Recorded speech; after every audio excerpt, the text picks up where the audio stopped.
PT KB Pharma bekerja sama dengan radio kesayangan Anda mempersembahkan sandiwara radio Saur Sepuh.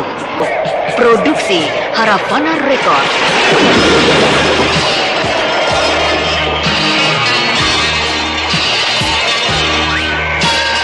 Naskah karya Niki Kosasih. Hiasan musik dan sutradara Indra Mahendra.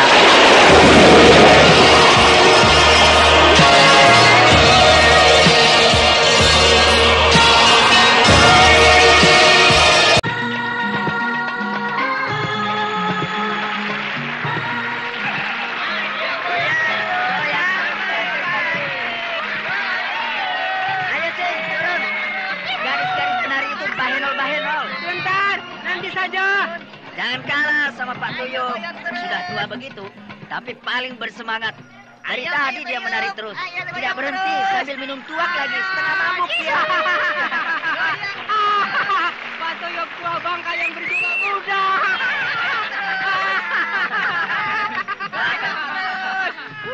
Jal, ayo turun Jal, jangan melon saja.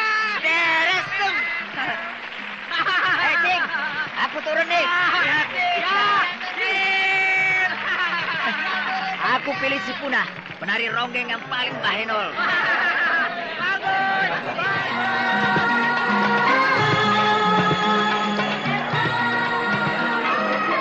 Hei, berhenti! Berhenti! Jagoan kita Dajjal mau turun!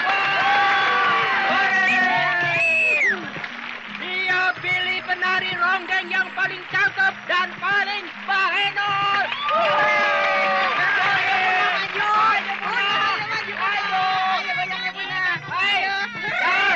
Kamu minta lagu apa, Jol? Lagu yang paling terkenal dan paling enak untuk menari ronggeng. Lagu Belibis Tiris.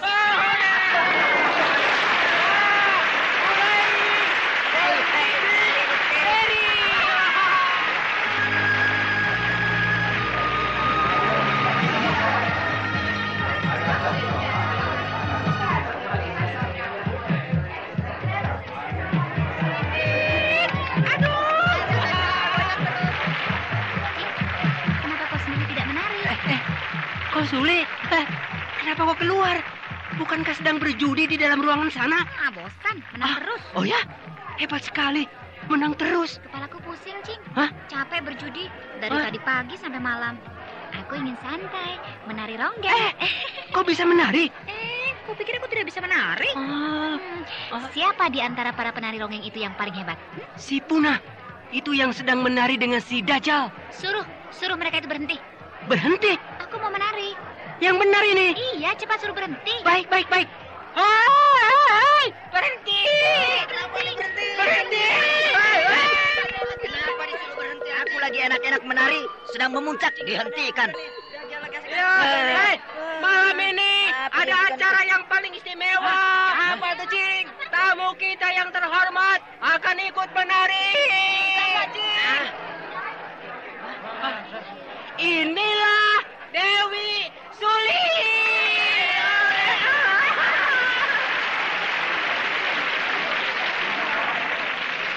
Hidup Dewi Suli. Aku akan menari, tapi sendirian. Wah, pamer. Ya, pamer. Aku minta lagu Kumbang Masuk Lubang. Hei, para penari gamelan. Ya.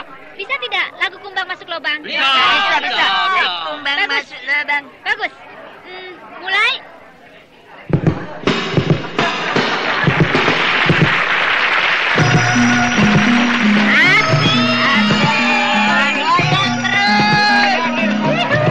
Aduh, bukan main. Tubuhnya yang sintal meliuk-liuk, melenggak-lenggok seperti ular. Rumahku mulai, tapi merangsang. Neng Sule itu serba bisa. Menari bisa, menyanyi bisa, berpacaran paling asik, berjudi jago, minum tuak kuat, bertarung juga main pedang lagi. Waduh, luar biasa. Aduh, dia menari semakin meliuk-liuk. Aduh, itu matanya merem-merem melek. Aduh, bibirnya tersenyum. Aduh, setengah terbuka lagi. Waduh, aku semakin gemes. Aduh.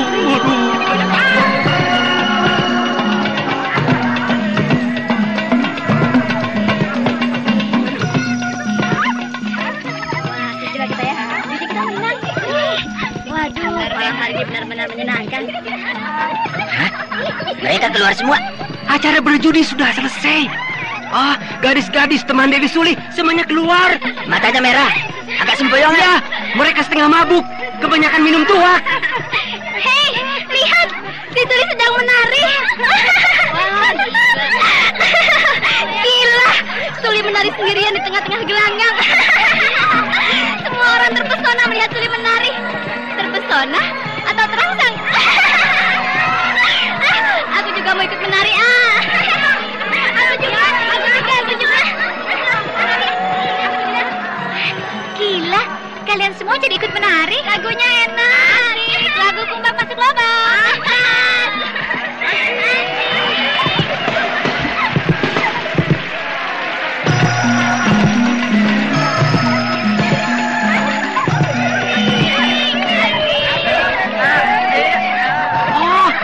Luar biasa. Gadis-gadis perguruan anggrek jingga itu semuanya menari, melenggak tenggok, lemah gumulai. Aduh. Tapi tarian mereka merangsang. Iya. Bagian-bagian tubuh yang merangsang digerak-gerakan. Aduh, ditonyol-tonyolkan. Mataku jadi nanar. Wah. Mereka menari semakin memuncak. Ya, semakin meliuk-liuk, semakin bergetar-getar, dan semakin merangsang. Semua yang hadir terdiam. Mata mereka tidak berkedip memandang para penari yang aduhai itu. Memang benar-benar tarian yang sangat istimewa. Baru kali ini aku melihat tarian model begitu. Mempesona, menawan, dan merangsang. Aduh, merangsang. Berhenti. Kenapa berhenti, Suli? Acara pamer sudah cukup. Sekarang semuanya menari. Ayo, hadirin semua, jangan pada bengong. Ayo, semuanya. Ayo.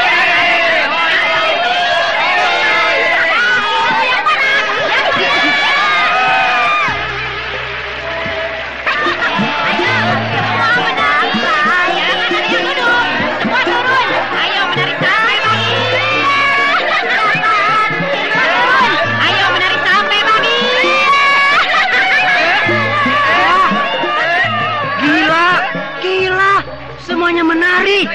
Tidak ada satu orang pun yang diam. Ruangan itu jadi penuh oleh orang-orang. Ayo, kita juga turun.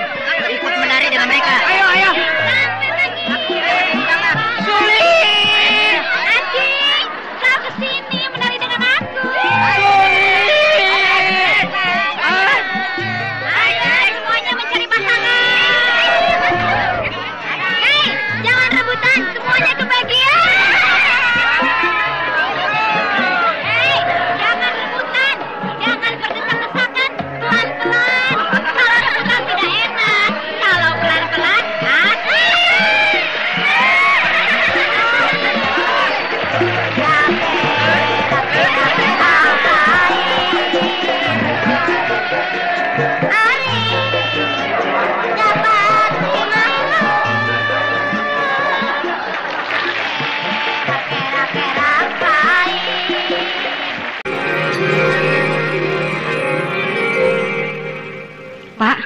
Ternyata mereka begitu ya? Ya, gadis-gadis murid perguruan anggrek jingga itu urakan. Bahkan lebih dari itu. Berjudi, mabuk-mabukan, minum minuman keras, menari ronggeng, pesta pora sampai pagi. Tapi ya, biarlah. Mereka kan masih muda-muda, butuh hiburan. Tapi penduduk di sini jadi ikut rusak, Pak. Rusak? Iya kan? Kelakuan seperti itu tidak baik. Menular kepada penduduk, terutama pada anak-anak muda. Ya. Bahkan orang-orang tua pun banyak yang ikut-ikutan, Pak. Iya. Cobalah kau panggil Juragan Sumayang. Tegurlah dia, Pak. Juragan Sumayang dipanggil? Untuk apa? Ya, rumah Juragan Sumayang yang besar dan luas itu dijadikan tempat hiburan, Pak. Tiap malam diadakan tari ronggeng. rombongan musik dan rombongan penari ronggeng didatangkan. Tiap malam laki-laki hidung belang menari dengan para penari ronggeng yang nakal-nakal itu. Sedangkan di ruangan lain, Pak, diadakan judi. Tiap malam orang ramai berjudi. Lalu disediakan pula minum-minuman keras. Ya, pokoknya jadi berisik, Pak. Kademangan Patura yang tadinya tenang sekarang jadi ramai riuh rendah. Kan bagus. Jadi ada hiburan. Memang hiburan, Pak. Tapi moral penduduk lama-lama jadi rusak, Pak. Bukankah kau sendiri yang minta? Apa? Aku yang minta? Kau yang minta agar gadis-gadis murid perguruan Anggrek Jingga itu untuk tinggal di sini. Pak, maksudku untuk menjaga serbuan dari gerombolan perampok, bukan untuk hura-hura pesta pora macam begitu. Habis mau bagaimana lagi? Watak mereka memang sudah begitu. Kebudayaan orang-orang dari rimba persilatan ya begitu itu. Tidak laki-laki, tidak perempuan, semua sama. Bebas dan merdeka. Hidup penuh dengan kegembiraan. Sebab apa? Sebab mereka selalu hidup di ujung maut. Hidup di ujung maut? Iya. Mereka sering sekali berkelahi, bertarung, dan mengadu jiwa. Setiap saat selalu siap sedia mempertaruhkan nyawa, bentrok dengan siapa saja, hingga mereka banyak musuh. Itulah makanya perwatakan mereka selalu dekat dengan kegembiraan, semacam pelarian dari ketegangan jiwanya yang setiap saat menantang maut. Ya, memang. Tapi aku jadi risih, Pak, karena mereka tinggal di rumah kita, sehingga aku bisa melihat mereka dari dekat. Berpakaian seenaknya, serba terbuka, tidak malu dilihat orang. Kalau sedang mandi di sumur, pintunya tidak ditutup, dibiarkan terbuka. Kalau ada yang lewat, Pak, kan kelihatan. Tapi mereka acuh saja. Aku jadi suka malu sendiri melihat mereka membuka pakaian di tempat terbuka seenaknya. Kamu sih senang saja, bahkan kesenangan. Tiap hari melihat pemandangan yang istimewa. Aku sudah tua, Bu. Buat apa kau cemburu? Alah, tua-tua juga. Kalau tiap hari melihat gadis-gadis yang masih segar dan bahenol seperti itu, lama-lama kau tergiur juga kan? Apalagi yang namanya Suli. Wah, dia sih paling sableng. Di depan mataku, dia berani peluk-pelukan dengan si Acing. Cium-ciuman lagi. Kan itu sudah gila namanya. Sudahlah, Bu, sudah. Kan tidak untuk selamanya. Mereka tinggal di sini hanya untuk sementara saja. Ya, kalau tidak ingat kita sedang dalam ancaman mara bahaya, sudah aku usir mereka semuanya.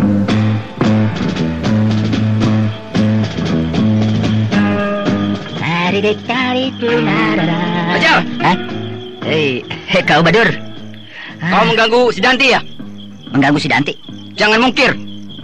Kau di perempatan jalan mencegat dia, lalu pergi berdua. Oh itu. Aku kasihan lihat dia membawa keranjang besar, lalu aku bantu menolongnya, cuma itu. Terus kemana? Ya pulang. Bohong. Kok bohong? Sampai malam begini, pasti kau bawa dia ke suatu tempat. Kenapa kau sewot? Kau tahu kan, si Danti pacarku. Kau cemburu? Keparat. Kau menantang aku ya? Alah Badur, buat apa ribut soal perempuan? Malu. Aku tidak peduli. Pokoknya kau meremehkan aku. Sudah tahu si Danti pacarku, masih juga kau ganggu. Beneran nih? Bangsat kau. Berhenti.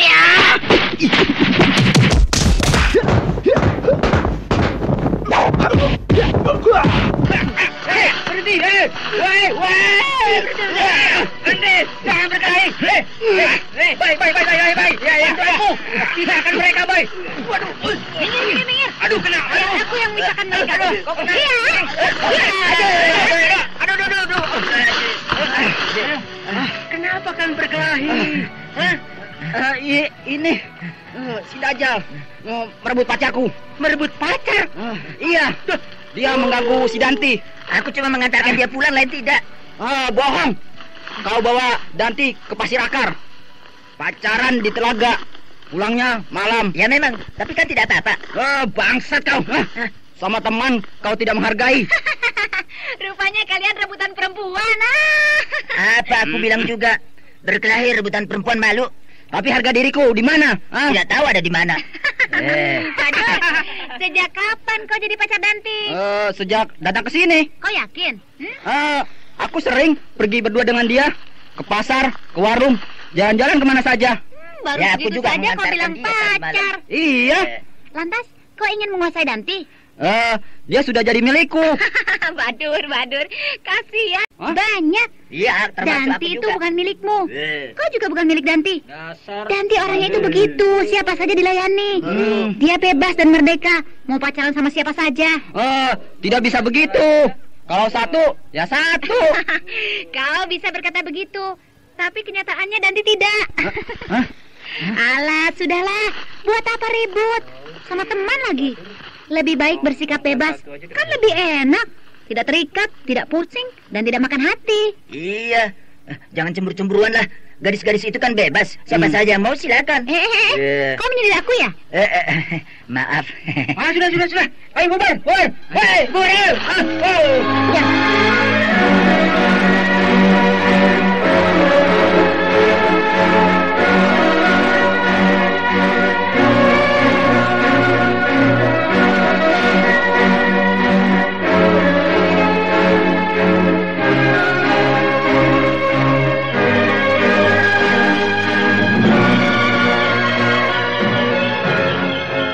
Ayo.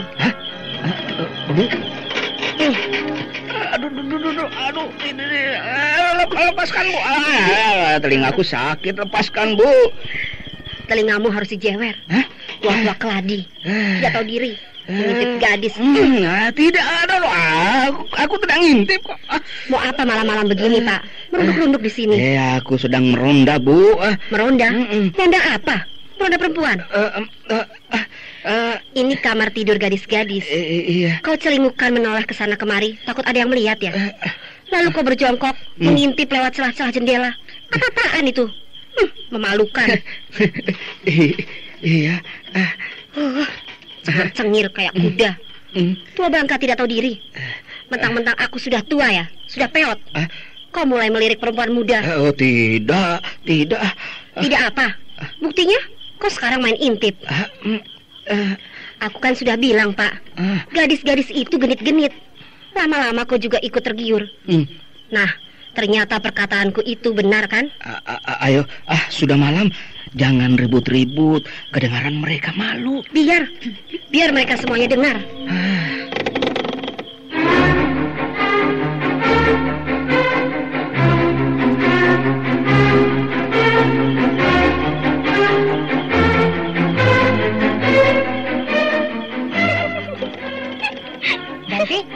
Danti, ada apa kau tertawa? Kidemang, Ada apa dengan Kidemang? dia mengintip aku. Hah? Mengintip kamu? Iya, aku sedang ganti pakaian. Kidemang mengintip lewat celah-celah jendela. Terus tiba-tiba Bu Demang, istrinya datang. Telinga Kidemang dijewer. Kamu juga begitu? Sengaja ya? Tadinya tidak, tapi setelah aku tahu Kidemang mengintip, ya jadinya disengajakan saja sekalian. Jangan sekali-kali lagi, Danti. Tidak baik. Tumben, marah. Biasanya kau yang lebih gila dari aku. Maksudku, meskipun kita badung, tapi jangan sampai merusak kehidupan rumah tangga Kidemang. Begitu. Iya, yang lain siapa saja boleh kau goda, tapi Kidemang jangan. Dia itu kan terlalu baik sama kita, terutama istrinya, Bu Demang, terlalu baik. Iya, benar. Dia selalu memperhatikan kebutuhan kita. Dari mulai makan, minum, sampai pakaian, dia memperhatikan kita. Maka dari itu, biar kita ini gadis-gadis yang rusak, tapi harus tahu pula balas budi, yaitu menjaga keutuhan rumah tangga Kidemang.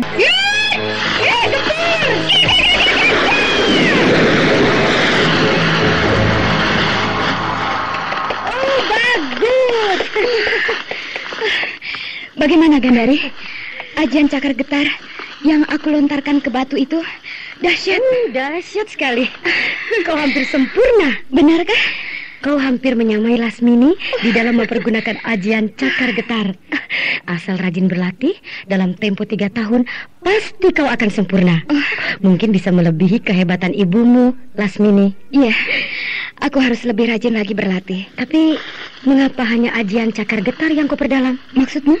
Ilmu cipta dewa, ilmu kedikjayaan kebanggaan ibumu. Kenapa tidak kau perdalam? Aku tidak suka. Kenapa, Anjani?